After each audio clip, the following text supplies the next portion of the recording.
Mari kita siapkan hati kita untuk memuji dan mempermuliakan nama Tuhan Allah. Selamat beribadah. Tuhan Yesus memberkati.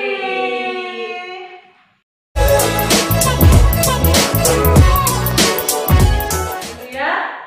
Mari kita mulai ibadah kita pada malam hari ini. Kita mulai dengan pujian Bapa Engkau sungguh baik.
Terima kasih Bapa di surga, terima kasih.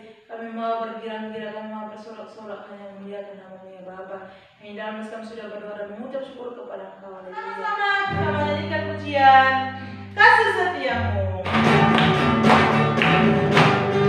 Kasih setiamu menabari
sama musim akan selalu menemani.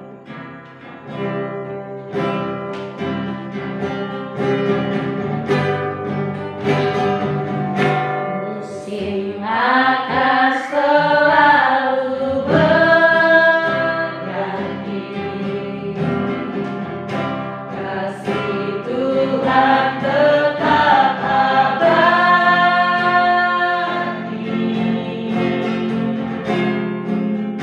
tak akan berubah sampai selamanya. Pernah percaya, ku yakin Tuhan memberkati, ku yakin Tuhan melindungi.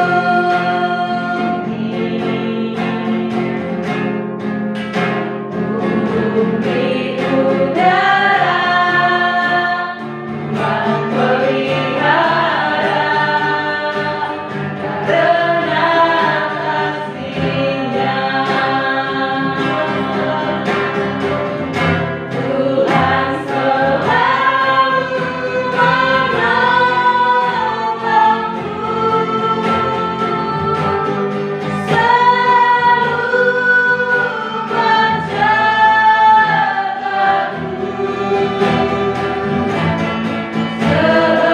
Selagi rambutku tak akan terjatuh, tanpa seizinmu. Tuhan selalu menolongku, selalu menjagaku.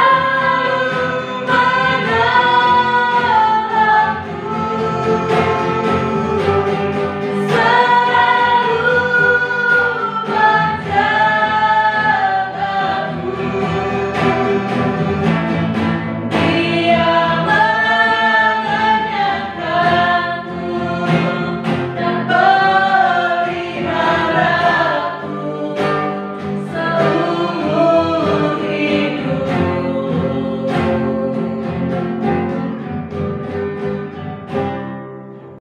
Sebelum kita mendengarkan kebenaran firman Tuhan, terlebih dahulu kita berdoa kepada Tuhan. Terima kasih Bapa di surga, kami bersyukur kepadamu Tuhan. Kami telah memuji dan memuliakan akan nama-Mu Tuhan. Saatnya kami akan mendengarkan kebenaran firman-Mu Tuhan. Engkau rapi kami dan kuasa Roh Kudus-Mu Tuhan. Bahkan kami berdoa buat hamba-Mu yang Engkau persiapkan untuk memberkati kami dengan kebenaran firman-Mu Tuhan. Kiranya kami percaya Tuhan, oleh kuasa darah-Mu Yesus, Engkau tercurah dalam setiap perkataan hamba-Mu Tuhan. Biarlah apa yang keluar dari bibir mulut hamba-Mu Tuhan, kami percaya semuanya berasal daripada-Mu Tuhan. Terima kasih Bapa di surga, kami siapkan hati kami untuk mendengar kebenaran firman-Mu Tuhan.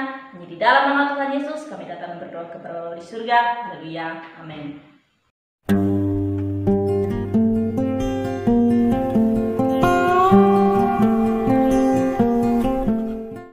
Shalom Bapak Ibu Jemaat Tuhan, puji Tuhan, hari ini kita bisa kembali lagi dalam video homesel kita. Kita akan belajar sama-sama satu kebenaran firman Tuhan yang dibawakan oleh Bapak Gembala minggu kemarin, yaitu waktu hati menjadi susah. Ada banyak kesulitan yang terjadi karena pengaruh dari terkhususnya di bangsa kita Indonesia. Dalam situasi yang sulit seperti ini, hal yang terpenting adalah bagaimana kita hidup dan mencari Tuhan. Alkitab mengatakan dalam Mazmur pasal 91 ayat 14 sampai 16 bahwa sungguh hatinya melekat kepadaku, maka aku akan meluputkannya, aku akan membentenginya sebab ia mengenal namaku. Bila ia berseru kepadaku, aku akan menjawab. Aku akan menyertai dia dalam kesesakan, aku akan meluputkannya dan memuliakannya. Dengan panjang umur akan kukenyangkan dia dan akan kuperlihatkan kepadanya keselamatan daripadaku. Nah, Bapak Ibu Jemaat Tuhan, dari firman Tuhan ini kita mau belajar 5 hal yang penting ketika kita ada di dalam masa-masa yang sulit atau di tengah-tengah situasi seperti ini. Yang pertama, sungguh hatinya melekat padaku, maka aku akan meluputkannya. Di dunia ini ada 3 jenis orang. Orang yang mengasihi Tuhan orang yang mengasihi dunia lebih daripada mengasihi Tuhan. Mereka percaya kepada Tuhan, tapi kasih dunia pun menjadi pokok utama dalam kehidupan mereka. Orang yang kedua adalah orang yang mencintai dunia dan juga mencintai Allah dengan sungguh-sungguh menurut mereka. Mereka juga beribadah dengan sungguh-sungguh, mereka berdoa, tapi keluar dari gereja mereka mengikuti dunia. Ketika punya masalah mungkin mereka bukan mencari Tuhan, tapi mereka pergi ke Gunung Kawi atau menyelesaikan masalah dengan cara yang salah atau cara yang keliru. Dan yang ketiga adalah jenis orang yang mengasihi Tuhan dengan sungguh-sungguh. Pertanyaannya adalah Bapak, Ibu, Saudara, dan saya adalah jenis orang yang mana? Mengasihi dunia atau mengasihi Tuhan tapi setengah-setengah, atau mengasihi Tuhan dengan sungguh-sungguh? Nah, semua orang menemukan krisis dalam kehidupannya, tapi orang-orang yang melekat kepada Tuhan yang akan diluputkan. Alkitab bercerita tentang beberapa contoh orang-orang di dalam Alkitab. Ada Sardak, Mesak, dan Abednego. Mereka disuruh untuk menyembah patung, tapi mereka menolak karena mereka sungguh-sungguh mengasihi Tuhan. Ada juga kisah tentang Daniel. Ketika Daniel berada di Babel, dia adalah orang yang memiliki pangkat yang tinggi. Tapi karena ia sangat mengasihi Allah, ketika ada perintah yang datang dan mengatakan bahwa tidak boleh menyembah Allah selain menyembah raja, Daniel gak memperdulikan perintah itu, tapi dia tetap menyembah Tuhan. Walaupun akibatnya dia ditangkap, tapi karena dia mengasihi Tuhan dengan sungguh-sungguh, Tuhan meluputkan dia. Nah, zaman ini ada begitu banyak krisis. Ada krisis ekonomi, politik, kesehatan, situasi yang sulit di tengah-tengah bangsa kita. Tapi ketika Bapak, Ibu, Saudara, dan saya, kita sungguh-sungguh menyembah Tuhan, kita sungguh-sungguh melekat kepada Tuhan, maka firman Tuhan mengatakan bahwa Tuhan akan meluputkan kita. Amin. Yang kedua, kita mau belajar yaitu aku akan membentenginya sebab ia mengenal namaku. Mengenal Tuhan artinya menyembah Tuhan. Bukan sekedar kita tahu siapa Tuhan, tapi Bapak, Ibu, Saudara, dan saya betul-betul mengenal Tuhan dengan sungguh-sungguh. Orang yang mengenal Tuhan pasti senantiasa memuji Tuhan, senantiasa beribadah, senantiasa bersyukur, dan senantiasa melakukan apa yang Tuhan mau. Alkitab dalam Ulangan 20 pasal 28 ayat 1 mengatakan ketika kita taat melakukan perintah Tuhan, maka berkat-berkat yang Tuhan sediakan bagi kita akan Tuhan berikan kepada kita. Karena itu Bapak, Ibu, Saudara, dan saya, ketika kita mengenal Tuhan dengan sungguh-sungguh, Tuhan akan membentengi setiap kita. Dan yang ketiga kita mau belajar yaitu bila ia berseru maka aku akan menjawab. Bapak, Ibu, Saudara, dan saya, kita harus punya waktu untuk berdoa. Ada doa general yaitu doa persekutuan dengan Allah, waktu dimana kita menyembah, waktu dimana kita memuji Tuhan, waktu dimana kita bersekutu dengan Tuhan. Itu adalah yang disebut dengan doa general. Ada juga yang namanya doa permintaan. Doa permintaan ini adalah ketika kita datang sama Tuhan dan berdoa membawa setiap pergumulan-pergumulan kita kepada Tuhan. Dan doa permintaan adalah doa yang menggerakkan tangan Allah untuk bekerja dalam kehidupan Bapak, Ibu, Saudara, dan saya. Alkitab menulis dalam kitab Lukas pasal 18 tentang kisah seorang janda yang datang kepada seorang hakim yang lalim agar hakim tersebut membereskan masalahnya. Walaupun awalnya hakim itu tidak mau, tapi karena janda itu datang terus-menerus kepada hakim, akhirnya hakim tersebut menolong janda tersebut dan membereskan masalahnya. Kenapa Tuhan memakai ayat ini di dalam tentang doa?